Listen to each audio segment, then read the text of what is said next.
Hi, hello, my name is Twins, PNFG Gamer. So, pag-uusapan natin ngayon is anong laman ng bag ko. Ito yung ginagamit ko for work, sa photography, videography, or whatever ginagawa ko para sa barangay. Itong bag na to, this is my sling bag. Ito yung parang pinaka-overall use case scenario ko. Ito yung tsura niya. Ito. Nabili ko to sa Lazada. For the price of review ko muna ang aking mga pinagbibili. Itong bag na to is a Leacat, Leacat sling bag. I think this is siguro inspired from Peak Design, I'm not so sure, pero based on description niya parang ganun. It's also waterproof. It's not the most perfect bag, but it's my most reliable one at the moment.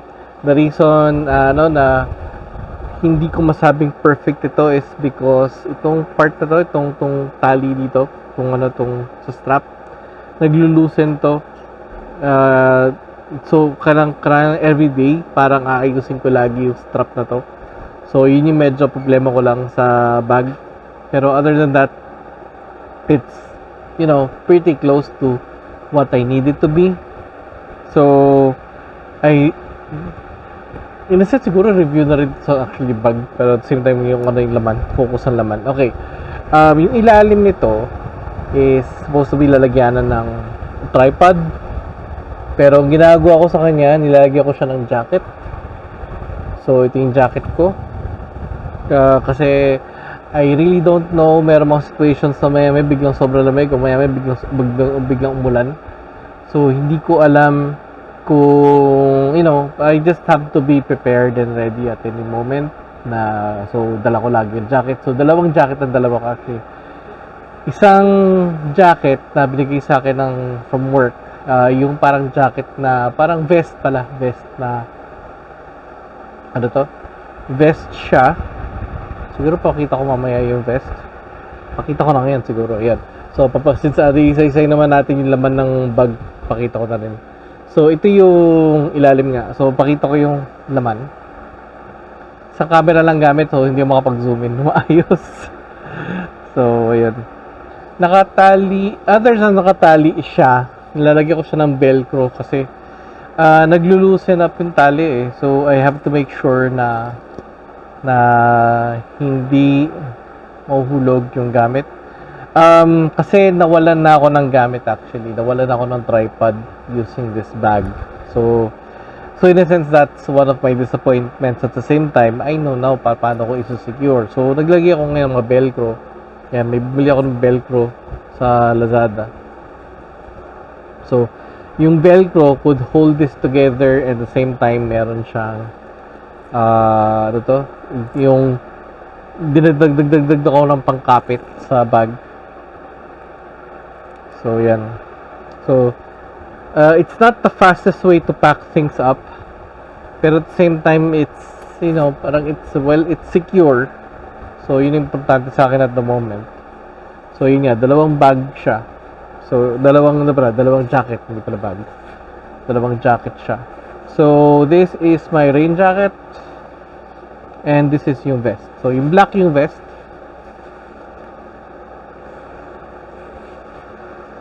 So, yan, ito yung vest na gamit ko. So, ito yung parang vest ng parang reporter, maraming pockets. Yan. So, I use this pag medyo giniginaw ko ng konti. Pag yung medyo giniginaw lang, ayun. So, pero hindi ako naulanan or anything, Pero yun nga, it has lots of pockets and reliable siya pagdating sa mga situations na biglang kailangan ko ng isasaksak ng gamit ko habang naglalakad ako. While ito naman is yung jacket ko. So, this is a raincoat. This is an Izod jacket that I got many years ago. Regalo sa akin to. Actually, interesting dito, you could fold this up into a small bag, which is nakakaaliw dahil it's really small. Pero it's not enough to fit in my bag, kaya naka-fold up siya na yung usual gamit ko. Pero yun nga, This is a jacket. So, medyo mahangin dito ngayon So, kasi mainit talaga. Wala akong aircon. So, ayan. So, ito yung jacket. Yan, jacket siya. Ito yung hood. Ito yung sa arms. Pero, isaksak ko lang ganito. Ganyanin ko lang sa isang pocket niya. Keep on doing this process.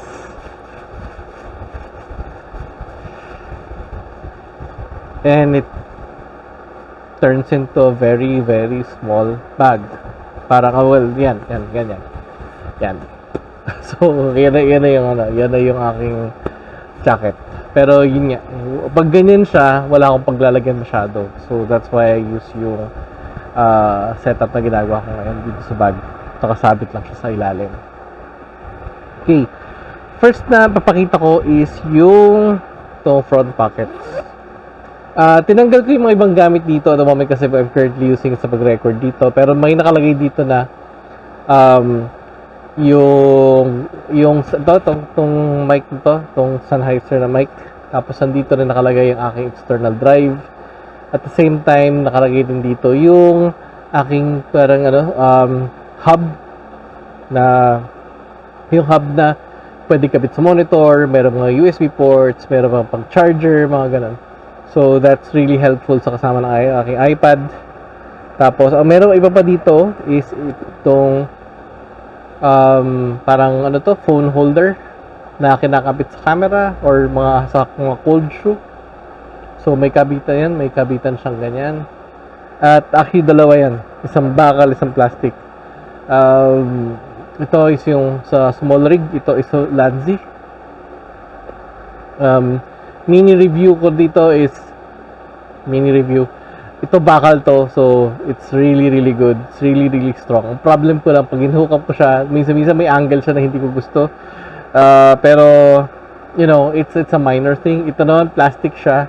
Ay, maganda pala dito sa small rig na nakuha ko is that pwede siyang twist na ganyan.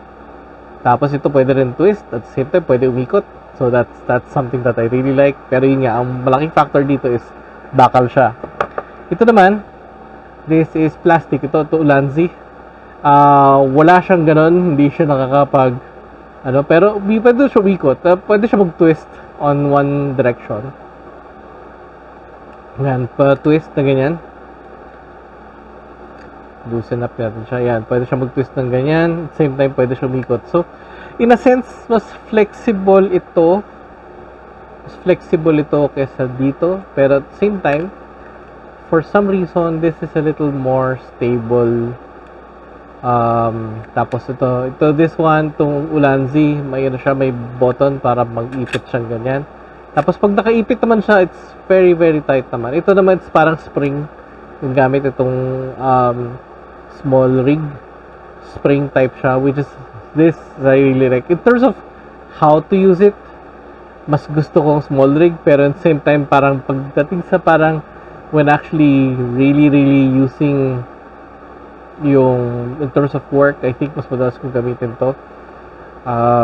Pero yun, I bought this first before I bought this one. Bili ko sa yung bakal kasi nasira yung aking isang may plastic din ako isa pa na Ulanzi rin, pero it's not as flexible as these two. Pero nung nabiyak yun, nag-decide ako na bili na lang ng bakal, which is this one, kasi ayoko na masiraan na ako ng ganito. Okay, so that's and I have a couple of ball pens na nakalagay dyan. Okay, so yun yung aking front. Ito, add-on ko lang tong mga hooks. Ito naman is alcohol kasi nga, well, alam mo naman, ever since COVID, nagdadala ng alcohol as much as possible. Tapos itong lalagyan na to, gawa to ng wife ko. So, ayan.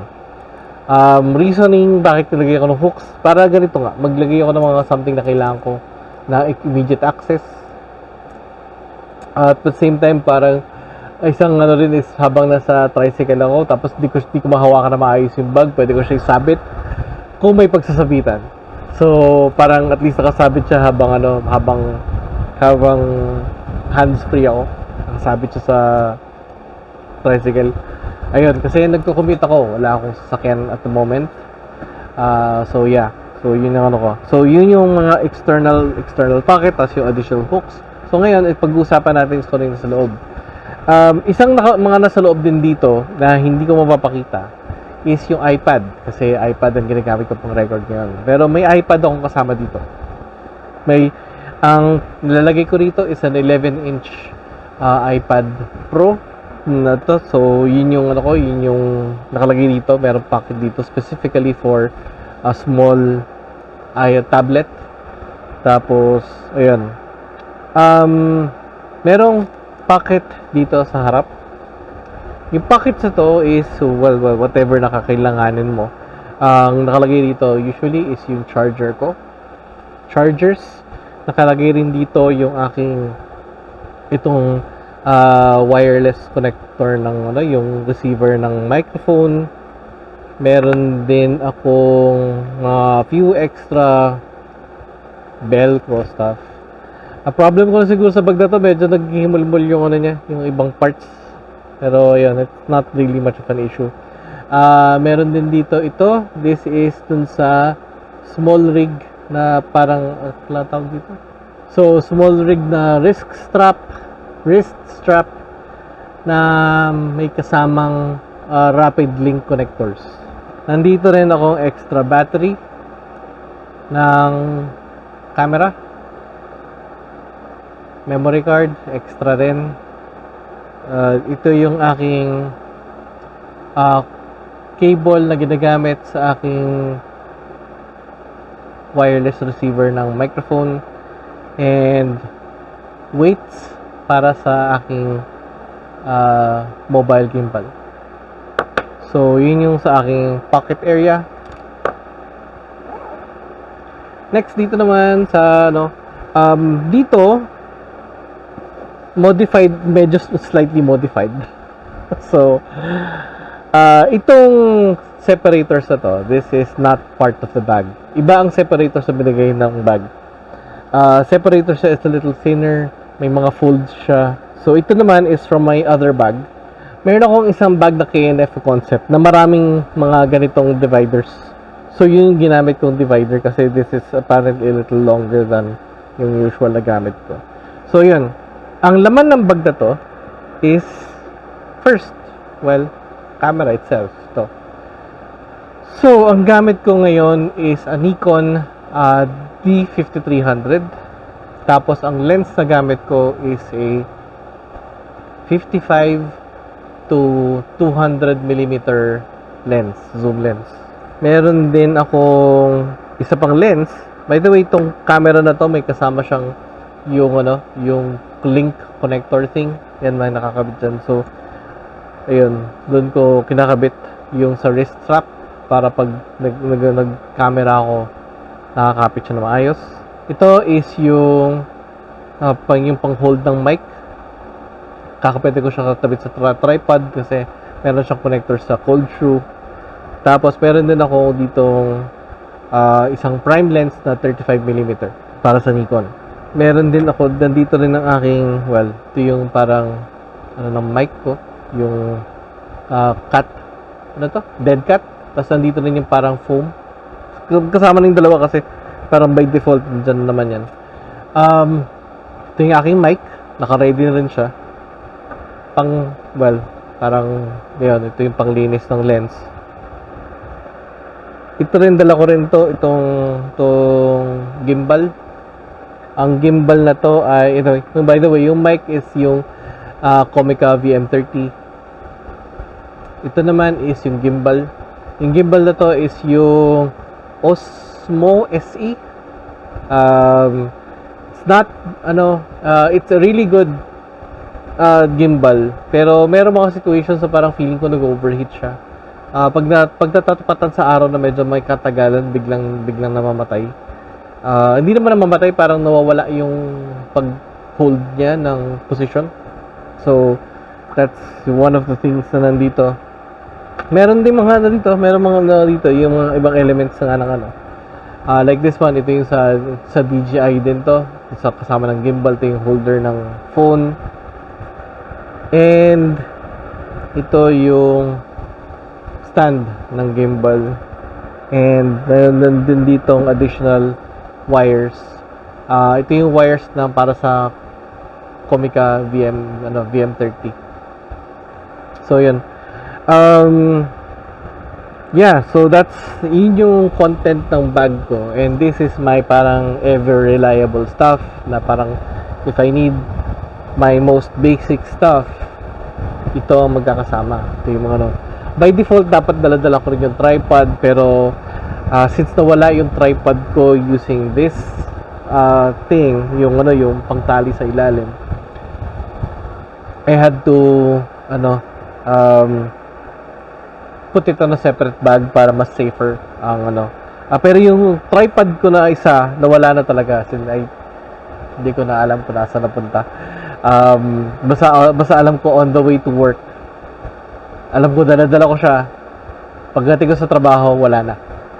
So hindi ko alam saan nawala along the way, pero hindi ko naramdaman na nag-loosen up tapos nahulog siya. So that's why yun. So ang ginawa ko, jacket na lang ang nakalagay dito, hindi na yung pag jacket natali ko siya maayos-ayos. Ako lang yun, inisip ko next time pag maglagay ulit ako ng tripod na medyo maliit-liit, I have to make sure na mas secure siya than I did before. So yan ang aking content ng bag ko. So that's one bag. Meron pa akong tatlong bag pa na ginagamit. And I'll explain those other bags later on. Ayan. Anyway, so that's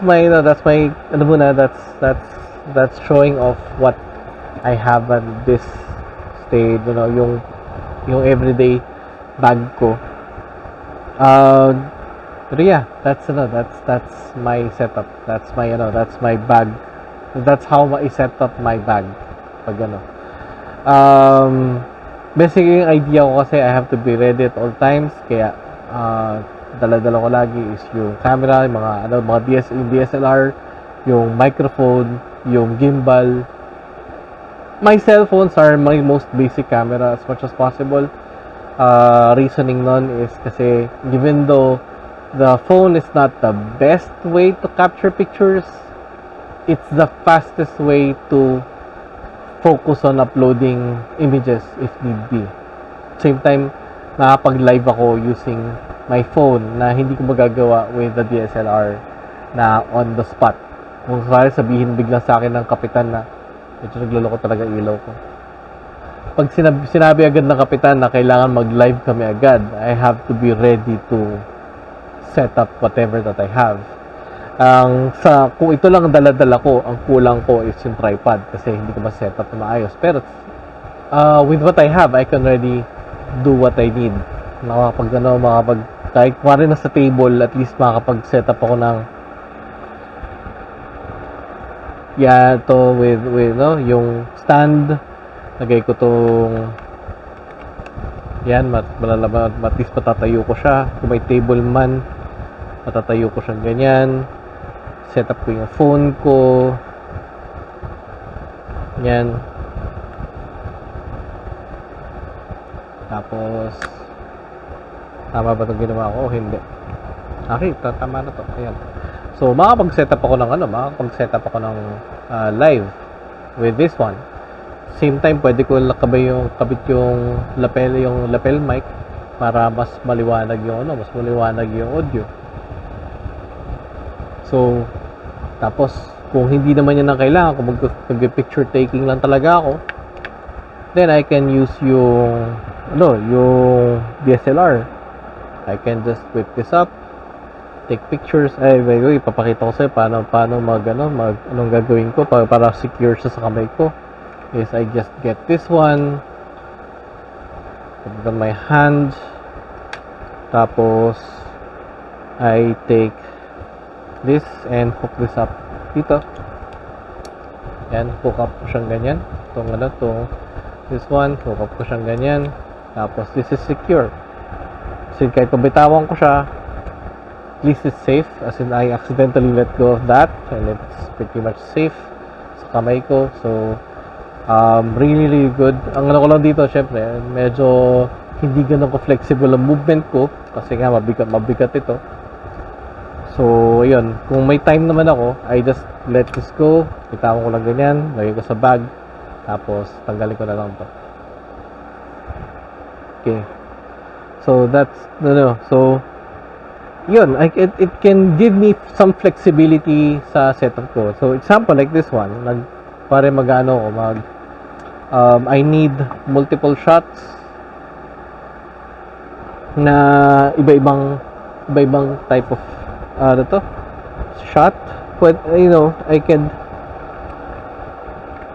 I could na multiple lens magpalit-palit ako ng lens. Ang problem ko with shifting different lenses is it takes time. So ang isang alternative ko is doing this, na magkakabit ako ng isa pang magkakabit ako ng phone as my alternative camera. So katulad ng ganito, kakabit ko itong ganyan. So ito, trabaho nito is yung kukuha siya ng mga wide shots. So wide shots for the cellphone, tapos zoom is for the DSLR.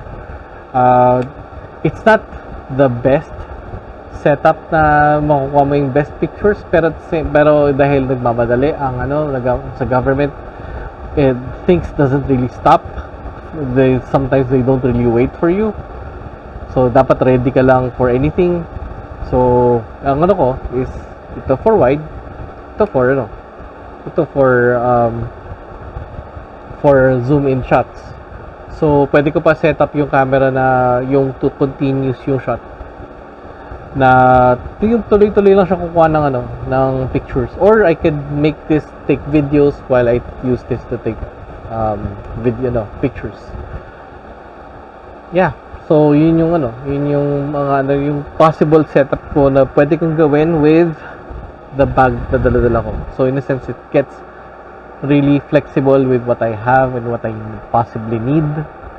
So parang yun nga, just be ready for anything. Yun.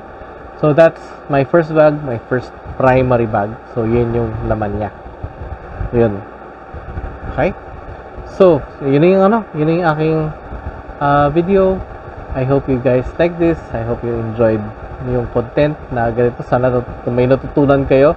I'm not so sure this is the best setup na pwede, pero right now this is my current best setup na pwede. You can share if meron kayong mga ideas kung anong pwede kong magawa to improve my setup. Kung meron kayong suggestion ko ng bag, although I doubt I can buy any bag at this time, pero at least I can look into it in some future na pwede kong tingnan anong pwede kong gawin, anong pwede kong bilhin to improve my work. Definitely I'm double thinking. I'm really trying to think kung mag-shift ba ako, mag-backpack to add more stuff, but at the same time baka it might be too overwhelming, although meron akong backpack kasi before, pero yun nga, iba yung setup ko. I can talk about my other setups later on, pero sige, so that's pretty much it. Thank you very much for your time. I really appreciate sa mga nanonood sa akin. Thank you. You guys take care and bye-bye.